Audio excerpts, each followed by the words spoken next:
రాష్ట్రంలో ఎన్నికల షెడ్యూల్ విడుదలైంది. రాజకీయ పార్టీలన్నీ తమ తమ ప్రచారాల్లో నిమగ్నమయ్యాయి. రాష్ట్రం మొత్తాన్ని ఎన్నికల వేడి చుట్టుముట్టింది. ఇక ఇదే సమయం అనుకున్న ఏపీ సచివాలయంలోని కొందరు అవినీతి అధికారులు 2019 నుంచి 2024 వరకు తాము చేసిన అవకతవకలకు సంబంధించిన ఆధారాలు లేకుండా ఏం చేయాలనే దానిపై తలములకలవుతున్నారు.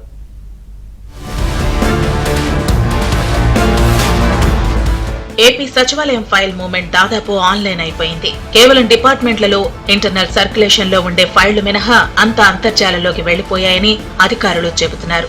దీంతో అంతా ఆన్లైన్ ఫైలింగ్ అయిపోవడంతో ప్రభుత్వం తీసుకున్న నిర్ణయాలు ఎప్పటికప్పుడు జీఓఐఆర్ వెబ్సైట్ లో జీవోల రూపంలో ఉంచాల్సిన పరిస్థితులు ఏర్పడ్డాయి. కొన్ని రహస్య ఫైళ్ల విషయంలో మాత్రం కాన్ఫిడెన్షియల్ పేరుతో జీఓఐఆర్ లో ఉంచేవారు.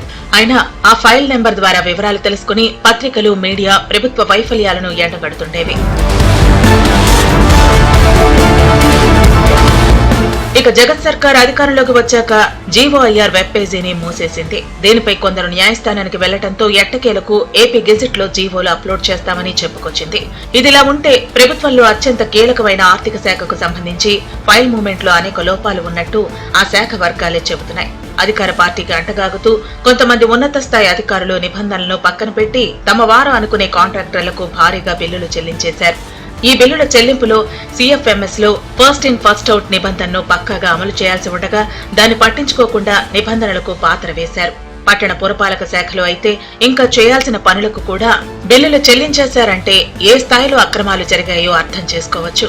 దీంతో ఈ వ్యవహారాలు రేపు ప్రభుత్వం మారితే తమ మెడకు చుట్టుకుంటాయని ఆ శాఖ అధికారులతో పాటు ఉద్యోగులు టెన్షన్ పడుతున్నారు. వీటిని సరిచేసేందుకు ఉన్న మార్గాలను అన్వేషిస్తున్నారు. ప్రస్తుతం 190% వరకు ఈ ఫైలింగ్ ఉండటంతో ఎవరు ఏం చేసినా ఇట్టే తెలిసిపోతుంది. అది కూడా మొత్తం డేటా సెంట్రల్ సర్వర్లో స్టోర్ అవుతుండటంతో వాటిని మార్చడం, సరిచేయటం సాధ్యం కాదని ఆ శాఖలోని ఉద్యోగులు భావిస్తున్నారు. దీంతో సరిచేయటం సాధ్యం కాకపోతే తామెందుకు అలా చేయాల్సి వచ్చిందో వచ్చే ప్రభుత్వాలకు సంజాయిషీ ఇచ్చేందుకు ఇప్పటి నుంచే సమాధానాలు సిద్ధం చేసుకుంటున్నారని సచివాలయ వర్గాలు అంటున్నాయి. ఇదిలా ఉంటే కేవలం ఆర్థిక శాఖే కాకుండా పలు ఇతర శాఖల్లో కూడా అడ్డగోలు నిర్ణయాలు తీసుకున్న అధికారుల్లో సైతం ఈ ఫైలింగ్ గుబులు రేపుతోందని సచివాలయ ఉద్యోగులు అంటున్నారు. ఏపీ సచివాలయంలో అధికార పార్టీ పెద్దలు చెప్పిందే తడవుగా అడ్డగోలు నిర్ణయాలు తీసుకున్న అధికారులు, ఉద్యోగుల్లో గుబులు మొదలైంది. మరికొందరైతే అధికారంలోకి వచ్చే అవకాశం ఉన్న పార్టీ పెద్దలతో తమ తప్పేమీ లేదనే విషయాన్ని పనిగట్టుకుని మరీ చెబుతున్నారు.